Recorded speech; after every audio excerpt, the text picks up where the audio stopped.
ulat pagdating ng retirement. Matagal kang naghulog sa SSS, pero bakit mababa pa rin ang pension? Hindi ito paninira, hindi rin pananakot. Paalala lang ito para hindi ka magsisi sa huli. Sa SSS pension computation, hindi lahat ng hulog ay pare-pareho ang bigat.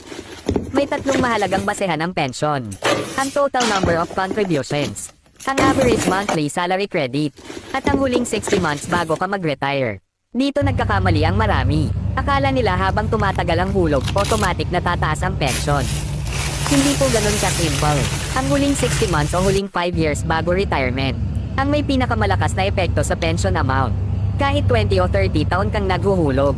Kung mababa ang hulog mo sa huling 5 years, mababa rin ang pension. Hindi ibig sabihin nito na sayang ang mga naunang hulog. Kailangan pa rin ang minimum na 120 months para maging qualified sa pension.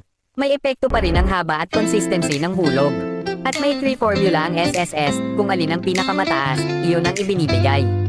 Pero kung gusto mong palakihin ang pension, kailangan mong paghandaan ang huling 60 months. Huwag biglaan. Huwag last minute. Mas mainam na unti-unting itaas ang hulog habang may oras pa bago retirement.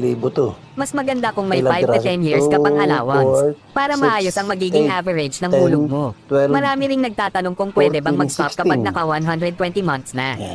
Oo, minimum lang ang 120 months. Pero hindi ibig sabihin na dapat ka nang tumigil. Kung kaya mo pang maghulog, mas mahabang hulog ay mas stable na record. At mas magandang basehan ng pension. Iwasan din ang putol-putol na hulog. Kapag may gap, bumababa ang average.